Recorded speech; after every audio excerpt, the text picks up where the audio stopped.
चाहे बच्ची हो, चाहे स्त्री हो, चाहे पुरुष हो, दोस्त वही है जो हमारे संयम को पुष्ट करे। संयम भ्रष्ट कर दे उसे दुश्मन कहते हैं। जो हमारे भागवतिक मार्ग को नष्ट कर दे, जो हमारी पवित्रता को नष्ट कर दे, जो हमारे संयम को नष्ट कर दे, वो दोस्त कैसे हो सकता है? वो हमारा फ्रेंड कैसे हो सकता है? बहुत सावधानी की जरूरत है। ये बाहरी देशों की बातें हमारे देश में नहीं चल पाएंगी। आज हमारा मन इससे, कल हमारा उससे मन। हमारे देश में इसका निषेध किया जाता है। हमारे धर्म ग्रंथ, हमारे धर्म गुरुओं ने इसका निषेध किया है। ये भारत है, भारत वो धर्म भूमि जिसे हर विश्व का एक एक देश प्रणाम करता है। इस देश की एक महात्मा गया तो आश्चर्यचकित उपदेश सबको आसक्त कर लिया, श्री स्वामी विवेकानंद जी। एक महात्मा गया तो विषयी पुरुषों के हाथ में भी माला पहला दिया और कृष्ण कृष्ण पुकारने के लिए विवश कर दिया उसे।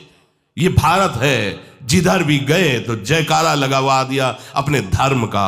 यहाँ के ग्रंथों में यहाँ के गृहस्थों की जय जयकार लिखी हुई है। आप भक्तमाल उठाकर देखिए कि 100 में 10 विरक्त होंगे, 90 गृहस्थ होंगे, और वो सब ऐसे महापुरुष जो विरक्तों से भी बढ़ करके हैं। तो ऐसा नहीं कहा जा सकता कि गृहस्थ में धर्माचरण नहीं होता, गृहस्थ में भगवत प्राप्ति नहीं हो सकती, गृहस्थ में संयम नहीं हो सकता। बिल्कुल गलत बात।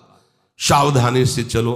यह आज प्रसंग है इस विषय का, इसलिए सबसे विनय करता हूं कि यदि आप संयम से चलोगे तो इस जन्म में भी सुखी, शांत और बलवान रहोगे, और आखिरी में तुम्हें महाआनंद सिंधु प्रभु स्वीकार कर लेंगे।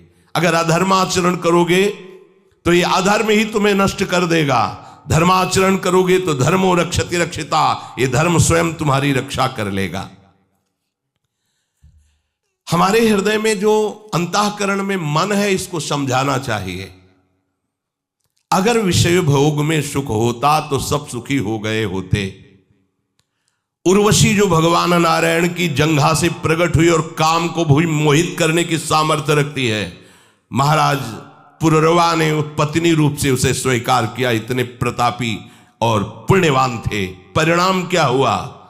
पागल बने घूम रहे थे।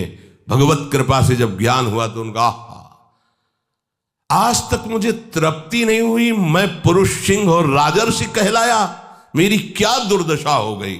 वर्णन एकादश स्कंद में आप पढ़ के देख लीजिए। महाराज ययाति भगवान शुक्राचार्य की पुत्री देवयानी से ब्याह हुआ, पर शर्मिष्ठा में भी आसक्त हुए और अपने पुत्र की 1000 वर्ष जवानी का भोग किया। फिर घृणित भाव से विषयों का त्याग किया कि क्या अपने पुत्र की आयु तक का भोग कर डाला, मिला कुछ नहीं।